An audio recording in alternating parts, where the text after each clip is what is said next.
આગામી સ્થાનિક સ્વરાજની ચૂંટણીને લઈને આમ આદમી પાર્ટીએ પહેલું ઉમેદવારનું લિસ્ટ જાહેર કર્યું છે અને કહેવામાં આવી રહ્યું છે કે આ વખતે કોઈ ધારાસભ્યનો દીકરો કે સાંસદનો દીકરો નહીં પણ આમ આદમી ખરેખરમાં ચૂંટણી લડશે અને તેને જ લઈને શું ઈસુદાન ગઢવીએ જાહેરાત કરી છે તેની વાત કરીશું આ વિડીયોમાં।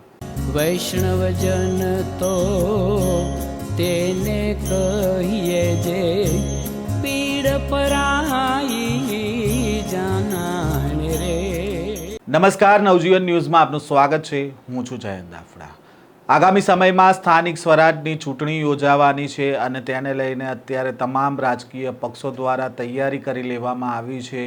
દિલ્હીના નેતાઓના પણ ગુજરાતમાં આટાફેરા વધી રહ્યા છે। તેવામાં આજે દિલ્હીના પૂર્વ મુખ્યમંત્રી અરવિંદ કેજરીવાલ અને પંજાબના મુખ્યમંત્રી ભગવંત માન પણ આજે ગુજરાતના પ્રવાસે છે અને તેમણે બે અલગ અલગ જગ્યાએ સભાઓ પણ ગજવવાના છે। તેવામાં આજે આમ આદમી પાર્ટી દ્વારા ઉમેદવારોનું પહેલું લિસ્ટ જાહેર કરી દેવામાં આવ્યું છે અને તેમાં 460 ઉમેદવારોની યાદી જાહેર કરવામાં આવી છે અને આ યાદી જાહેર કરતા આમ આદમી પાર્ટીના પ્રદેશ પ્રમુખ ઈસુદાન ગઢવીએ જાહેરાત કરી છે કે આ વખતે કોઈ સાંસદના દીકરા કે ધારાસભ્યના દીકરા કે કરોડપતિના દીકરા નહીં, પરંતુ ખરેખરમાં આમ આદમી પાર્ટી અને જે સાચા કાર્યકર હોય છે તે ચૂંટણીના જંગમાં ઉતરશે અને આ ઉમેદવારોનું લિસ્ટ જાહેર કરતા શું કહ્યું છે ઈસુદાન ગઢવીએ, તેમને સાંભળીએ।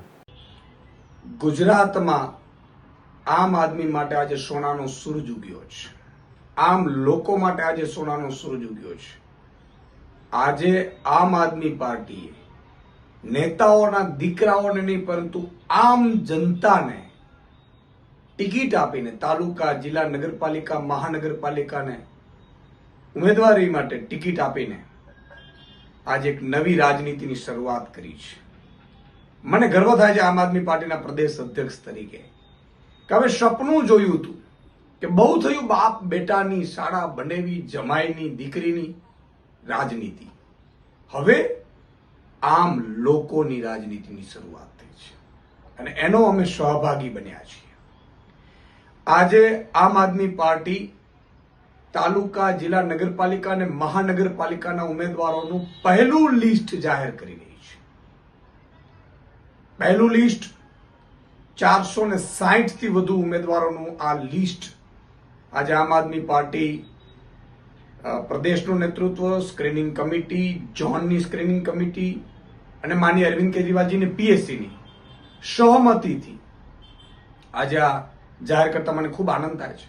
મિત્રો, અત્યાર સુધી ભાજપનો સાંસદ હોય તો એનો દીકરો ધારાસભ્ય માંગે ને એનો દીકરો પાછું તાલુકા, જિલ્લાની ટિકિટ મળે, નગરપાલિકાની ટિકિટ મળે, મહાનગરપાલિકાની, કોઈ આમ કાર્યકર્તાની ક્યારેય વેલ્યુ નથી થઈ।